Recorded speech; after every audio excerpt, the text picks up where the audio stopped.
ಆಗಿರ್ತಕ್ಕಂಥ YouTube channel ಆಗಿರ್ತಕ್ಕಂಥ study with ಪರಶುರಾಮ್ಗೆ ಸ್ವಾಗತವನ್ನು ಕೋರ್ತೀನಿ.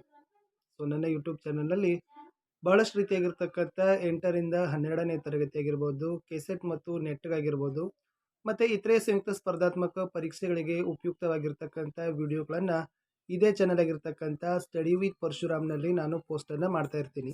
ತಾವು ಹೊಸಬರಾಗಿದ್ದರೆ ದಯಮಾಡಿ ಈ ಚಾನಲ್ ಆಗಿರ್ತಕ್ಕಂಥ ಸ್ಟಡಿ ವಿತ್ ಪರಶುರಾಮನ್ನು ಸಬ್ಸ್ಕ್ರೈಬ್ ಮಾಡಿ, ಜೊತೆಗೆ ಬೆಲ್ ಐಕಾನನ್ನು ಒತ್ತಿ.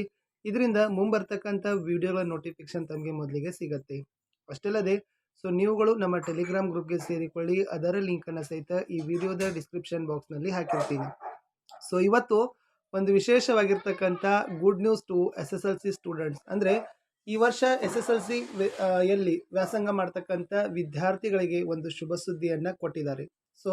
ಅದೇನನ್ನೋದನ್ನು ಮುಂದೆ ನೋಡುವ. 2021 ಮತ್ತು 22ನೇ ಶೈಕ್ಷಣಿಕ ಸಾಲಿನಲ್ಲಿ ಒಂದು ವಿದ್ಯಾರ್ಥಿಗಳು ವ್ಯಾಸಂಗ ಮಾಡ್ತಕ್ಕಂಥ 10ನೇ ತರಗತಿಯವರು 2022ರಲ್ಲಿ ತಾವುಗಳು SSLC ಪರೀಕ್ಷೆಯನ್ನು ಬರೆಯಲಿದ್ದೀರಿ.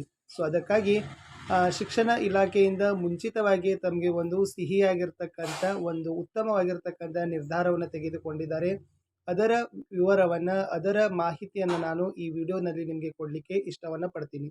ಹಾಗಾದರೆ ಅದು ಯಾವುದರ ಕುರಿತಾಗಿರ್ತಕ್ಕಂಥ ವಿಷಯ ಇದೆ ಅನ್ನೋದಕ್ಕಿಂತ ಮುಂಚೆ, ಈ ವರ್ಷ 2021-22ರಲ್ಲಿ ಬೋಧನಾ ಅವಧಿಗಳು ಕಡಿಮೆಯಾಗಿದ್ದಾವೆ. ಆಗಸ್ಟ್ 23ರಿಂದ ಶಾಲೆ ಆರಂಭವಾಗಿರ್ತಕ್ಕಂಥದ್ದು ತಮಗೆಲ್ಲ ತಿಳಿದಿರ್ತಕ್ಕಂಥ ವಿಷಯ. ಅದಕ್ಕಾಗಿ ಶಾಲೆ ತಡವಾಗಿರುವುದರಿಂದ ತಮಗಾಗಿ ಒಂದು ನ್ಯೂಸನ್ನು ಕೊಟ್ಟಿದ್ದಾರೆ. ಅದುವೇ ಈ ವರ್ಷ SSLCಗೆ 20% ಪಠ್ಯ ಕಡಿತವನ್ನು ಮಾಡಿದ್ದಾರೆ. 20% ಸಿಲೆಬಸನ್ನು ರೆಡ್ಯೂಸ್ ಮಾಡ್ತಾ ಇದ್ದಾರೆ.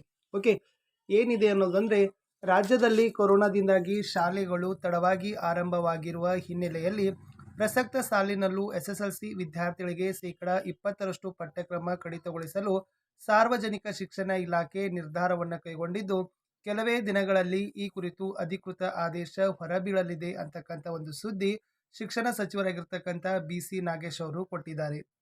ಅಂದರೆ ತಮಗೆ ಗೊತ್ತಾಗಿರ್ಬೋದು, ಈ ವರ್ಷನೂ ಕೂಡ 20% ಸಿಲೆಬಸನ್ನು ರೆಡ್ಯೂಸ್ ಮಾಡ್ತಾರೆ. ರೆಡ್ಯೂಸ್ ಮಾಡಿರ್ತಕ್ಕಂಥ ಸಿಲೆಬಸನ್ನು DSCRT ಅವರು ಕೆಲವೇ ದಿನಗಳಲ್ಲಿ ಏನು ಮಾಡ್ತಾರೆ ಅಂದರೆ ವೆಬ್ಸೈಟ್ನಲ್ಲಿ ಹಾಕ್ತಾರೆ. ಆ ವೆಬ್ಸೈಟನ್ನು ಚೆಕ್ ಮಾಡ್ತಾ ಇರಿ. ಆ ವೆಬ್ಸೈಟಲ್ಲಿ ಸಿಲೆಬಸನ್ನು ಬಿಟ್ಟಿದ ತಕ್ಷಣ ಮತ್ತೆ ವಿಡಿಯೋವನ್ನು ಅಪ್ಲೋಡ್ ಮಾಡ್ತೀನಿ. ವಿಡಿಯೋವನ್ನು ವೀಕ್ಷಿಸಿದ್ದಕ್ಕಾಗಿ ಧನ್ಯವಾದಗಳು. ನಿಮ್ಮ ಗೆಳೆಯರ ಬಳಗಕ್ಕೆ ಶೇರ್ ಮಾಡಲು ಮರೆಯದಿರಿ.